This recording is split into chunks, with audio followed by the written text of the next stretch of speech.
तो भाई मुनाफे की तैयारी का आज बहुत ही महत्वपूर्ण दिन है और एक्सपायरी है। और कल यूएस मार्केट में हुआ जो और भारतीय बाज़ारों में हुआ जो और जो अभी अगले 2 दिनों में होगा, इन सब को समेटते हुए आपकी स्ट्रैटेजी बनी है। और बहुत इंपॉर्टेंट ये है क्योंकि यूएस के मार्केट के अलग रीजन से गिरने के, भारतीय बाज़ारों ने क्या यूएस को प्रीएम्प्ट करके गिरे या चुनाव को प्रीएम्प्ट करके गिर रहे हैं, पता नहीं, कह नहीं सकते। बहुत ही डिफिकल्ट डे है, भारी उठापटक बाजार में होगी और एफआईआईज़ ने कल अच्छे से अपना माल तोड़ा। अनुज जी गुड मॉर्निंग, बताइए क्या हाल चाल। जी good morning Yatin, good morning Ashita, good morning. बिल्कुल, एक्चुअली जैसा आपने कहा ना, मार्केट में कभी कोई एक कारण नहीं होता चलने का या एक कारण नहीं होता गिरने का। अब कल ऑब्वियसली शायद मार्केट नर्वस था एग्जिट पोल को लेकर, शायद मार्केट नर्वस था यूएस को लेकर। एक्चुअली हम अपना एग्जिट पोल में इतना खो गए हैं कि हमने ग्लोबल क्यूज शायद उतना डिस्कस भी नहीं किया। वहाँ से भी काफ़ी नर्वसनेस है। मैं मेन कारण गिना देता हूँ मार्केट के गिरने के क्या हैं पिछले 3-4 दिन के। आई थिंक सबसे बड़ा कारण तो ऑब्वियसली वो एग्जिट पोल की नर्वसनेस, और मोर देन नर्वसनेस, कोई भी बड़े इवेंट से पहले आप थोड़ा सा घबराएंगे, घबराना भी चाहिए।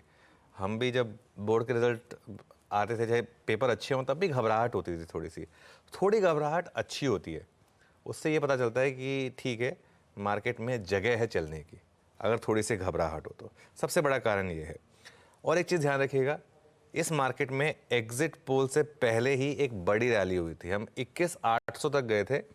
21,800 से हम 23,100 तक, 23,100, 150 तक भागे थे। मतलब करीब 1300-1400 पॉइंट की रैली हमने देखी थी करीब 6-7 दिन में।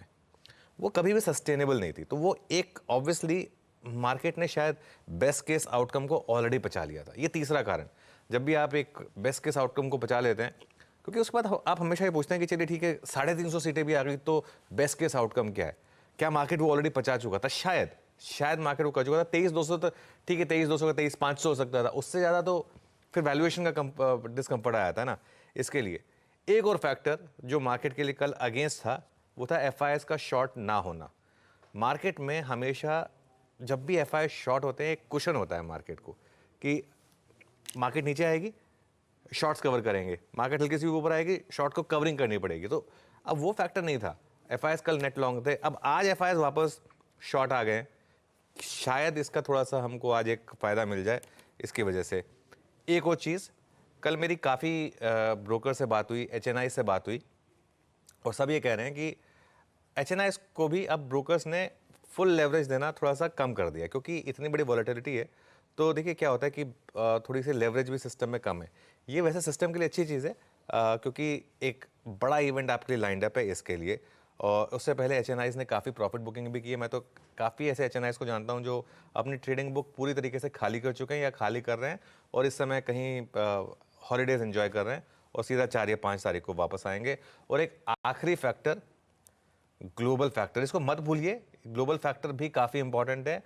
भले ही हम ये कहें बीच बीच में कि हमारी मार्केट अपनी चाल चल रही है, हमारी मार्केट अपनी चाल चल रही है, लेकिन एक यूएस मार्केट में इस समय एक बहुत ही इंटरेस्टिंग चीज़ हो रही है। जो यूएस मार्केट की बॉन्ड यील्ड और डॉलर इंडेक्स जिस तरीके से चल रहे हैं ना, वो वापस एक नर्वसनेस आ रही है रेट कट को लेकर। वापस नर्वसनेस आ रही है। मैं थोड़ा डिटेल में इसको डिस्कस करूंगा, लेकिन जो फेड की कमेंट्री है वो भी यही बता रही है कि थोड़ी सी नर्वसनेस है। तो इसको पूरी तरीके से नहीं भूलना है हमको, ये भी एक फैक्टर है। तो ये 6-7 फैक्टर हैं जिसकी वजह से ये थोड़ी सी नर्वसनेस है। और एक चीज़ ध्यान रखिए, जस्ट 4 दिन पहले हमने ऑल टाइम हाई हिट किया था, तो ये सब चीज़ें होंगी ऑल टाइम हाई के आसपास। मार्केट में इनफैक्ट मे सीरीज काफ़ी आतिशबाजी वाली सीरीज रही है। लो से करीब 1300 पॉइंट तक का स्विंग देखने को मिला है, लेकिन आज ये सीरीज फाइनली कल्मिनेट होगी, तो उसी पर सबसे बड़ी नजरें हैं। और ऑफ कोर्स हम बड़े इवेंट में उतर रहे हैं, तो उस लिहाज से भी प्रिपरेशन करना है। सब पर बातचीत होगी। इसी मोड पर फिर शुरुआत करते हैं मुनाफे की तैयारी की।